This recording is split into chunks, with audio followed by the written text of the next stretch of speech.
Before we begin, drop in the comments where you are watching from and what time it is there. By the time this is finished, you will understand why the oldest warnings are sometimes the ones that cost the most to ignore. There are categories of documented testimony that the institutions responsible for the American historical record have never developed an adequate procedure for handling, not because the accounts are poorly sourced, not because the witnesses lack credibility, but because the accounts originate within knowledge systems that the institutions doing the recording were built, from their foundational assumptions outward, to exclude. The testimony of Creek Nation elder Harjo Fisico, given to an agent of the Bureau of Indian Affairs at the Muskogee Indian Territory Field Office in the spring of 1897, belongs to that category. Fisico was 71 years old when he spoke to the Baya agent. He had been a recognized elder of the Alabama Quasarte Band of the Muskogee Creek people for 22 years. He had, by the account of the Baya agent who recorded his statement, a man named Davis Colton, whose field report is preserved in the National Archives and Records Administration. Record Group 75, Entry 121, Muskogee Agency Correspondence Files. The bearing and the language precision of a man who had prepared carefully for the conversation, and who understood, with full clarity, that the institution he was addressing would not receive what he had to say within any framework it recognized as valid. He said it anyway. He said it in Mviskoke and allowed Colton to translate, so that there would be no ambiguity introduced by his own accommodation of the English that the Bia required. He said that 3 families of settlers who had entered the disputed territory north of the Canadian River in the late summer of 1896, families who had been warned, by him personally, at the boundary of a specific stretch of bottomland, that the Creek communities had not entered or permitted habitation within for longer than the eldest living members of those communities could account for, had ignored that warning and built on the land, and that what had followed those families from the bottomland to their homesteads had been seen by 6 Creek witnesses of unimpeachable standing, and had been documented in the oral record of the Alabama Quasarte Band, in the manner that the band reserved for events requiring permanent, communal memory. He said he was telling the Bia because 2 of the 3 settler families had by the spring of 1897 abandoned their homesteads and 1 had not, and the one that had not was showing signs, visible to anyone who rode past their property, that the thing that had followed them home was still there. Tell me where you are watching from. You need to understand what this land was, and who had been reading it longest. The Canadian River bottomland in what was then the Indian Territory, the area that would become the state of Oklahoma in 1907, was a terrain of a specific and difficult character. The river itself ran wide and shallow through a floodplain of cottonwood and sandbar willow, with clay banks that slumped and reformed with each seasonal flood, and a channel that shifted its course with enough regularity that the maps, produced by the General Land Office survey parties of the 1880s, were understood by everyone familiar with the river to represent a moment in time, rather than a fixed geography. The bottomland north of the Canadian in the stretch relevant to Fisico's account, a section of approximately 8 miles between 2 creek confluences that the Creek communities identified by names in Mviskoke, that Colton transliterated in his report, without translation, had been excluded from Creek settlement and agricultural use for a period that Fisico, in his testimony, said could not be given a specific date because the exclusion predated the Creek people's own forced relocation to Indian Territory from their original homelands in Alabama and Georgia. The exclusion had traveled with them. It applied to land in the territory that corresponded to a type of place, not to a specific location they had known before removal. Bottomland of a certain character, low, flood-prone, with a specific combination of soil composition and tree cover, and the particular quality of sound the wind made in that vegetation at certain hours, carried the exclusion wherever it was found. The stretch north of the Canadian was that kind of place. The Creek communities in the surrounding area had identified it as such within years of their arrival in the territory, and had communicated the exclusion to the families who were establishing themselves in the region with the clarity that the stakes required. The warning Fixico had delivered personally was given in August of 1896, at the boundary of the excluded bottomland, to the head of the first of the three settler families, a man named Elias Morrow, 44 years old, who had arrived in Indian Territory with his wife and 4 children under the land access provisions that the federal government had been negotiating with the Creek Nation in the lead-up to allotment. Morrow was from Kansas. He had no prior experience of Indian Territory terrain or of the Creek communities whose land he was entering. He received Fixico's warning through a mixed-blood Creek interpreter who happened to be present, a man named Robert Grayson, whose account of the exchange is referenced in Colton's report, and who later provided a separate affidavit to the Muskogee field office confirming the substance of what was said.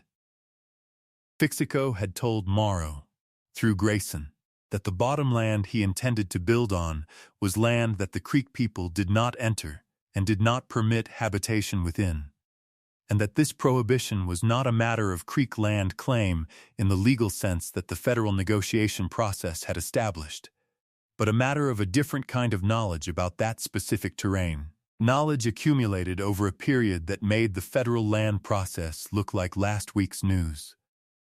He told Morrow that the prohibition had a reason. He told him the reason was not one he could translate fully into terms a Kansas farmer would find immediately credible, but that the Kansas farmer's failure to find it credible would not change what the reason was, or what ignoring it had historically produced. He said this clearly.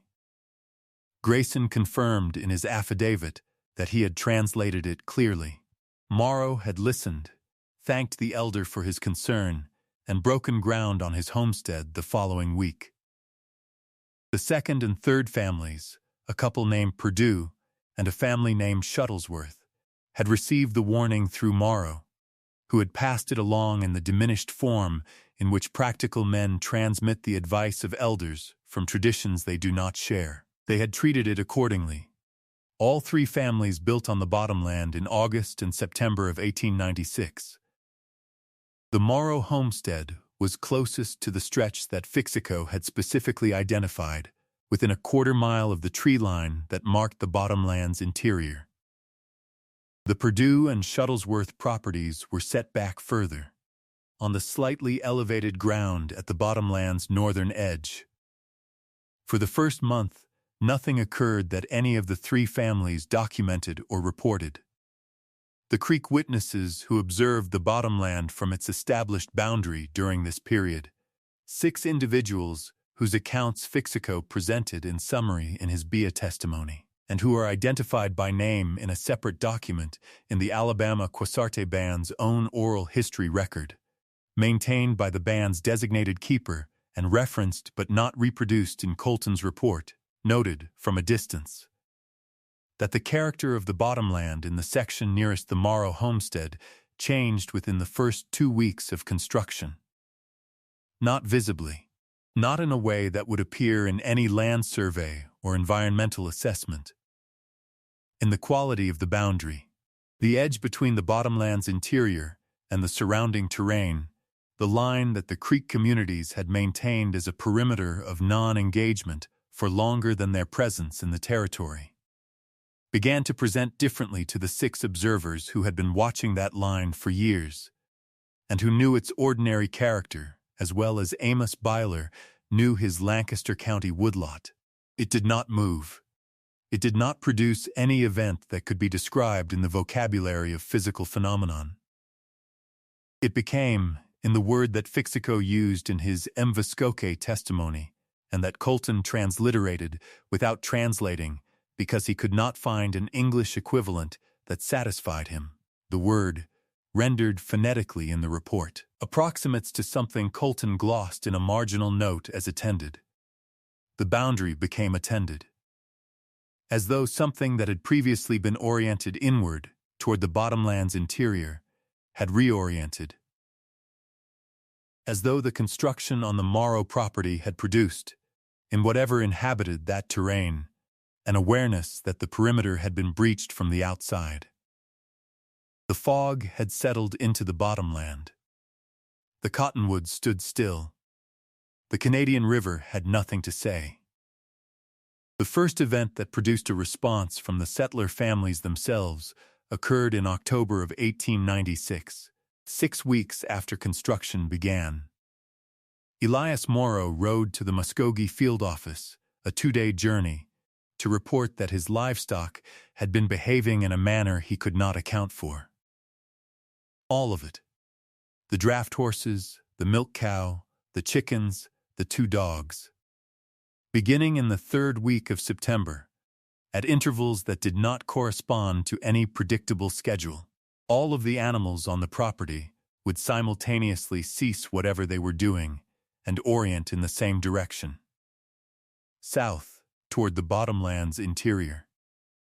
They would hold this orientation without vocalizing, without displaying the agitation that characterized a predator response, for periods of between 10 minutes and, on one occasion that Morrow described in particular, nearly 40 minutes. Then they would return to normal activity as though nothing had happened. Morrow, who had grown up farming and had 30 years of experience reading animal behavior, had no prior reference point for what he was observing. The Muskogee field office log entry for his October visit records his complaint as livestock behavioral disturbance, possible predator presence. The responding agent recommended setting traps along the property's southern perimeter and sent Morrow back with no further action taken. The traps were set. They were never triggered. The orientations continued.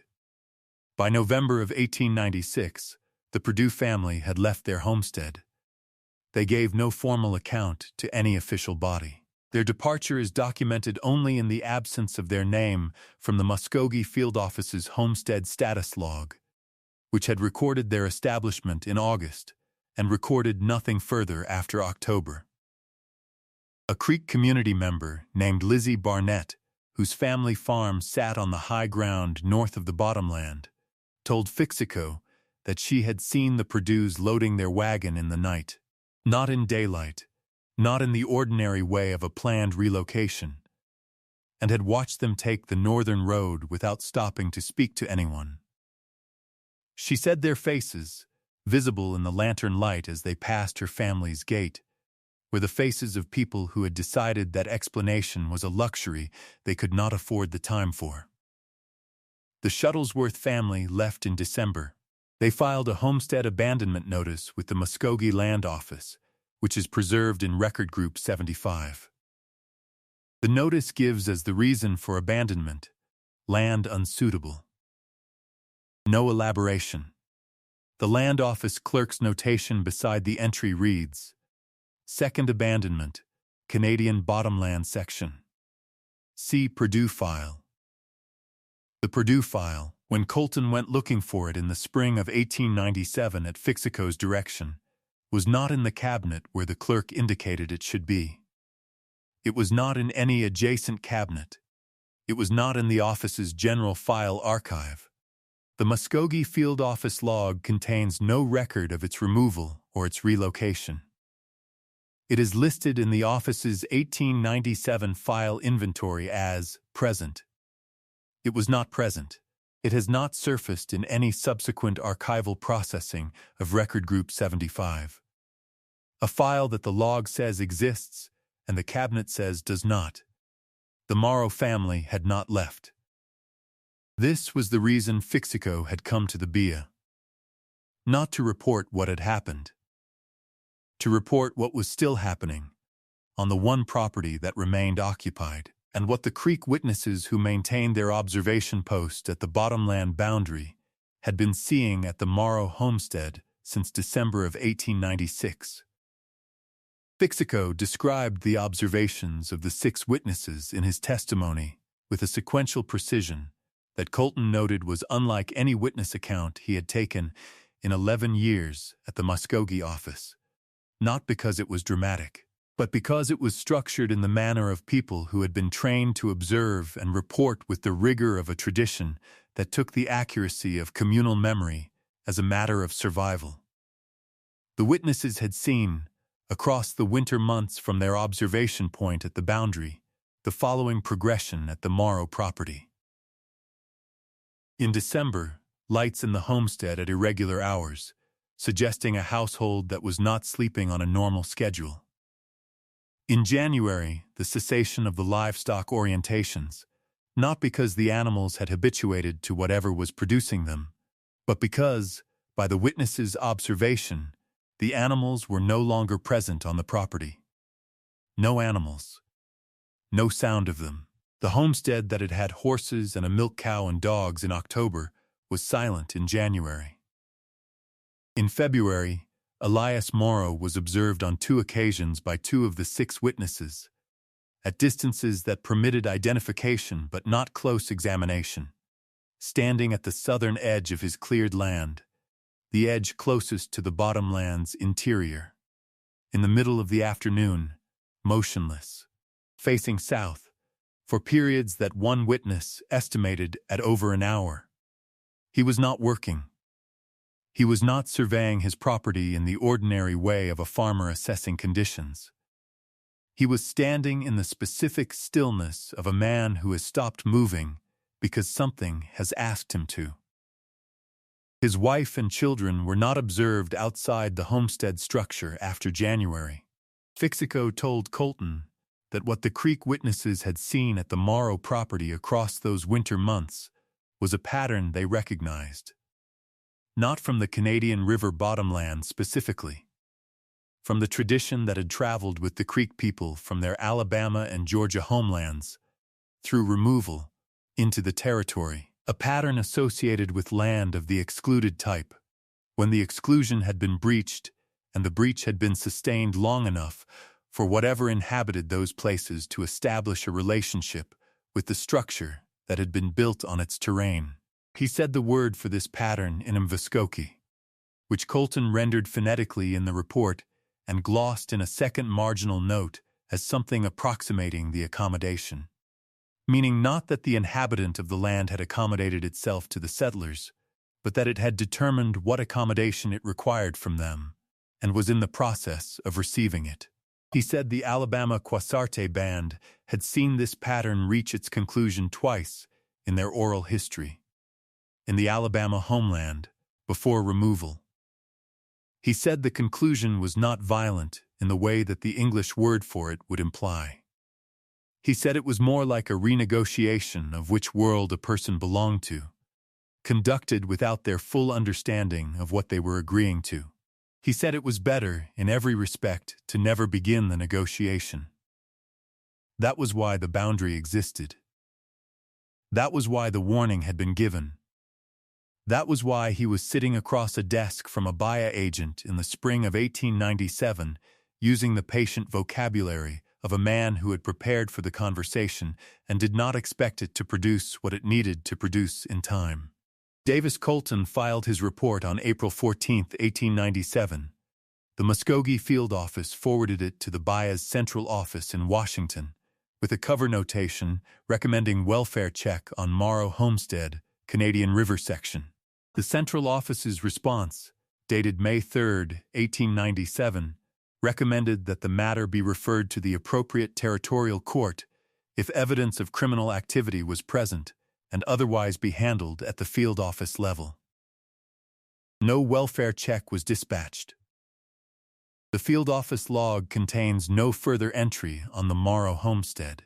A territorial land survey conducted in the Canadian River bottomland section in 1899, in preparation for the allotment process, lists the Morrow homestead as structure present, unoccupied, condition deteriorated.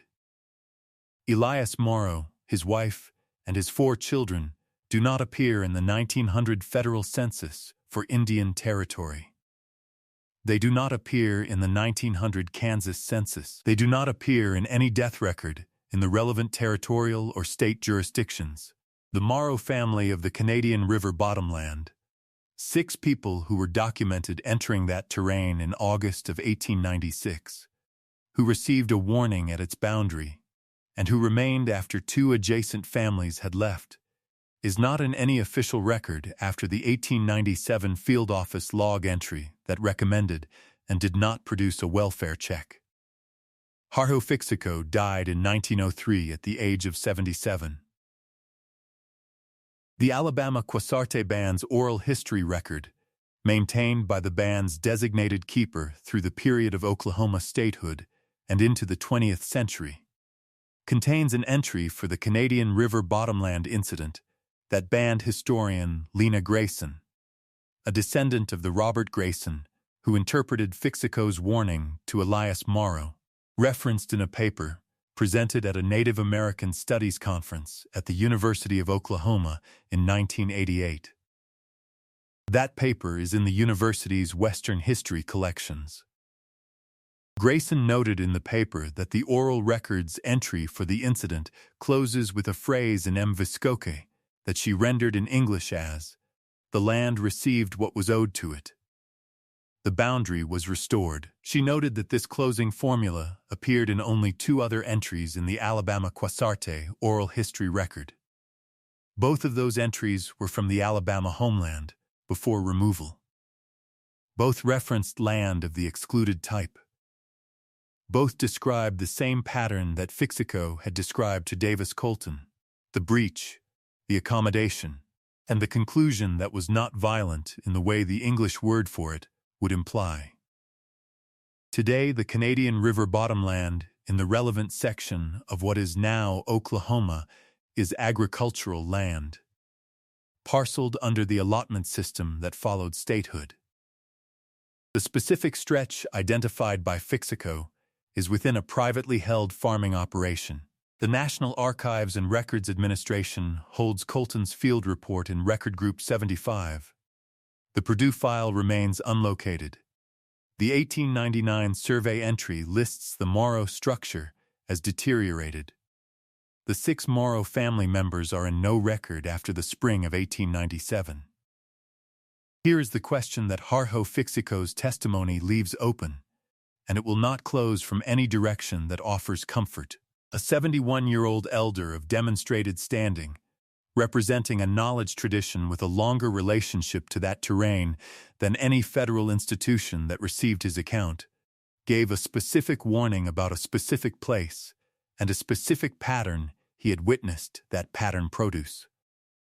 He gave it in person, at the boundary, in August of 1896. He gave it again, formally and at institutional cost to himself, at the Baya Field Office in April of 1897. The institutions that received the warning had no framework for it, no category that would accept it, and no procedure that could act on it in the time the situation required. The Morrow family was in the land record in 1896, and in nothing after 1897. The boundary, by the Alabama Quasarte oral record, was restored. Is the failure here one of institutional capacity, a federal apparatus that could not translate the oldest available knowledge about that terrain into actionable response? Or is it something more fundamental, that the institutions built on the premise of the land's availability could not, by their own design, acknowledge the premise under which the land had been held before them, without dismantling something essential about the authority that let them be there at all? Fixico knew what the land required of those who entered it without understanding.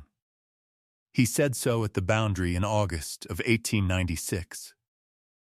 He said so again at the field office in April of 1897.